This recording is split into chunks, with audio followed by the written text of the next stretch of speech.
Now, Nick, has there been any reaction so far to the appointment of this new Prime Minister?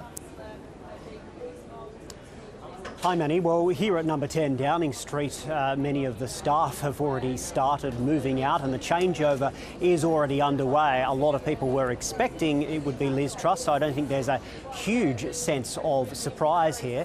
I think, if anything, there is a surprise that perhaps the margin wasn't larger, because all of the polling was showing that Liz Truss was the very firm favourite among the Tory party members who actually got to make this decision. Of course, Rishi Sunak is more popular in the wider electorate, so I think the fact that she only got less than 60% of the vote might surprise some people.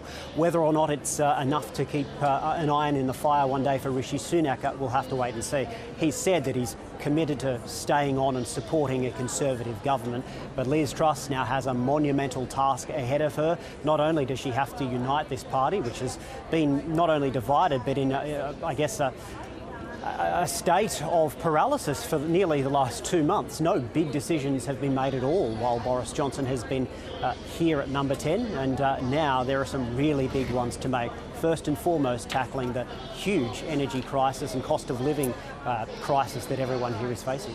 Rishi Sunak did say leading up to the vote that it might be closer than what people expect. I guess he was right in that regard.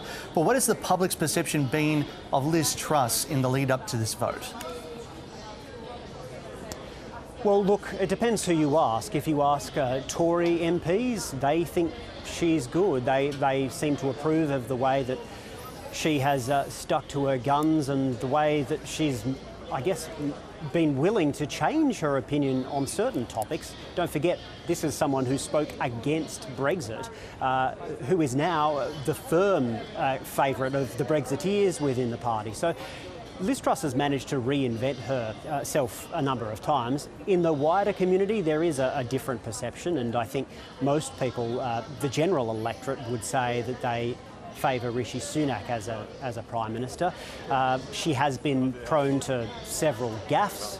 She's admitted herself that she's not the best performer on the public stage, so we'll get to see more of her in the coming days. She's got a big task ahead of her in the next few days. First, we're going to see Boris Johnson head up to Balmoral. He will then formally meet the Queen and resign from the Prime Ministership. It'll be then up to her to come and have her first audience with the Queen as the Prime Minister. She then comes back down here to London, where she will have to make a more formal statement about some of her priorities, because people here really want to hear what she has planned. She then has to appoint a cabinet and then straight back into it. She'll have to face the opposition leader in Prime Minister's questions on Wednesday, so she's got a big couple of days ahead of her. And Ms Truss, as we heard there, she seems to have ruled out any early election. We can probably expect her to remain in power until December 2024, which is when the vote's supposed to happen. How difficult will it be for her to convince the public that, even despite the fact that the Conservatives have been in power for more than a decade, they need even more time in power?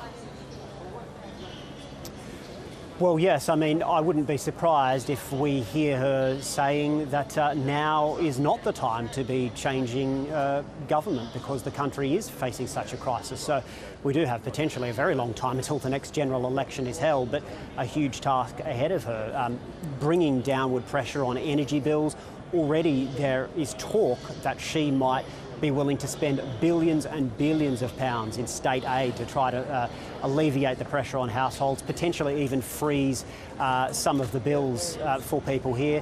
But then there's the war in Ukraine to deal with as well, so I wouldn't be surprised if she presents herself as a bit of a continuity candidate and someone who should be able to steady the ship at a time of great crisis for the country. Obviously, the opposition leader has a very different opinion, and he's been calling for the last 2 months for a general election as soon as possible. Sir Keir Starmer would be in a good position if one were held in the next few months, and given how tough life is going to get here, we're facing a very cold winter ahead. I don't think any government would want to be facing a general election soon. Nick Dole reporting there live from outside number 10 Downing Street. Thank you.